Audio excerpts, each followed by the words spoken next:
साथियों नमस्कार। आप सभी का स्वागत है हमारे चैनल पे। हमारा चैनल का नाम है घुरहू 53। साथ ही आप लोग अगर हमें एक्स अकाउंट पे फॉलो करेंगे तो बहुत ही मेहरबानी होगी। साथियों, आप सबसे बताना चाहते हैं कि जब से जो है आकाश आनंद की रैलियां शुरू हो गई, उसको देख करके मीडिया में विपक्षी पार्टियों में हलचल सी मच गई है। साथियों, हम आप लोग को पहले ही बता चुके थे कि आकाश आनंद की जो ताबड़तोड़ रैलियां उत्तर प्रदेश के अंदर होने वाली हैं, उन कार्यक्रम के बारे में आप लोग को हम सूचना दे चुके थे। आगे भी और भी उनका प्रोग्राम बनने वाला है। जैसे जैसे चुनाव आगे बढ़ेगा वैसे वैसे उनकी रैलियों का तिथि आएगी और हम आपको सूचना देते रहेंगे। साथियों, जब से आकाश आनंद की रैलियों का कार्यक्रम चल रहा है, ऐसे में विपक्षी पार्टी और सोशल मीडिया वाले भी अब आकाश आनंद का कवर करने के लिए पीछे पीछे घूम रहे हैं। जैसा भी हो, क्योंकि पहले जो है जब से चुनाव की बातें हुई, कितना मीडिया ट्रायल हुआ बहन जी को आने के लिए। यहाँ तक की बात हो गई कि सोनिया गांधी ने फ़ोन किया है मायावती के पास, मायावती जी से मिलने के लिए, क्योंकि जो राजनीति विशेषज्ञ थे वो बार बार यही कह रहे थे कि अब जो उत्तर प्रदेश का चुनाव होने वाला है, देश का जो चुनाव आने वाला है, उसमें 1-to-1 फाइट होगा, यानी कि एनडीए वर्सेस यूपीए। हालांकि अब यूपीए का नाम हटा करके इंडिया गठबंधन रख दिया गया है। और इंडिया गठबंधन का आप लोग को तो पता ही है कि किस हिसाब से उनका गठबंधन चल रहा है।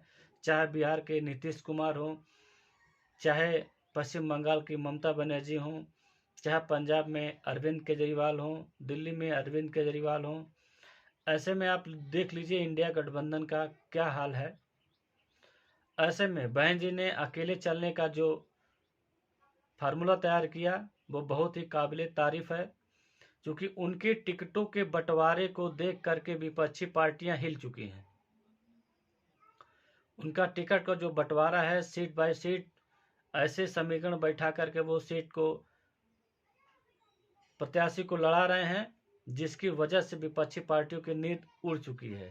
कुछ दिन पहले जो मीडिया, सोशल मीडिया बार बार यही दिखा रहा था कि 1-to-1 फाइट होगा, इंडिया गठबंधन बनाम एनडीए। अब बहन जी का जो है वो लोग नाम लेना शुरू कर दिए हैं। आकाश आनंद जी की रैलियों में सोशल मीडिया, मेन स्ट्रीम की मीडिया उनके भाषणों को कवर कर रही है। लेकिन साथियों, इतना बढ़िया भाषण, इतना गिना चुना हुआ शब्दों का चयन मैंने कभी नहीं देखा आकाश आनंद जी को। चाहे चंद्रशेखर जी का नाम बिना लिए हुए उनके ऊपर हमला करना, राहुल गांधी के ऊपर हमला करना। जैसे राहुल गांधी के ऊपर उन्होंने कहा कि ये कौन सा फेविकोल लेकर के पूरे देश में घूम रहे हैं, जो भारत जोड़ो का नाम ले रहे हैं लेकिन भारत जुड़ नहीं रहा है। इनके पास कौन सा ऐसा फेविकोल है जिससे वो भारत जुड़ नहीं रहा है। और मोदी और योगी के ऊपर भी वो लोग हमलावर रहे, राशन के ऊपर, बेरोजगारी के ऊपर, स्वास्थ्य के ऊपर, शिक्षा के ऊपर। जितने भी मुद्दे उठाए हैं वो वास्तविकता रूप से चुनाव का ही मुद्दा होना चाहिए।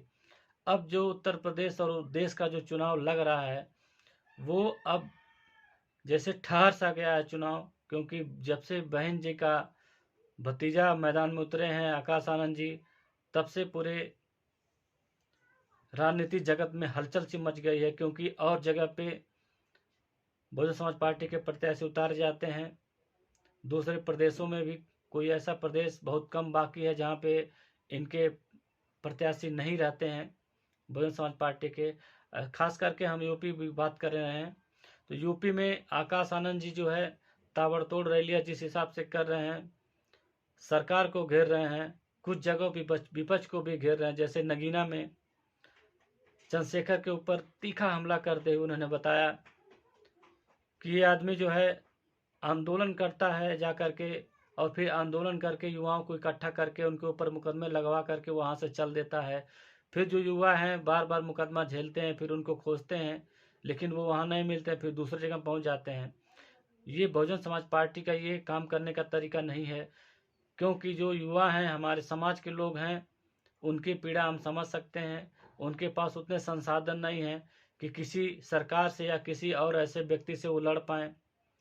अभी भी बहुत सारे मुकदमा चल ही रहा है। चंद्रशेखर जहाँ जहाँ गए हैं, उनके कहने का मतलब यही था आकाश आनंद के, ये भी कहे कि साहब कांसीराम ने तो पार्टी अपनी बनाई है, वो सिर्फ बहुजन समाज पार्टी है और उनका जो निशान है वो है हाथी निशान। तो आप लोग भ्रमित मत होइएगा। नीला गमछा ओढ़ करके कंधे पे रख करके कोई भी आ सकता है हमारी पार्टी को तोड़ने के लिए, लेकिन नाम के आगे कांसीराम लिख सकता है। लेकिन आप लोग सतर्क रहिएगा, क्योंकि आपका एक ही पार्टी है, वो है बहुजन समाज पार्टी।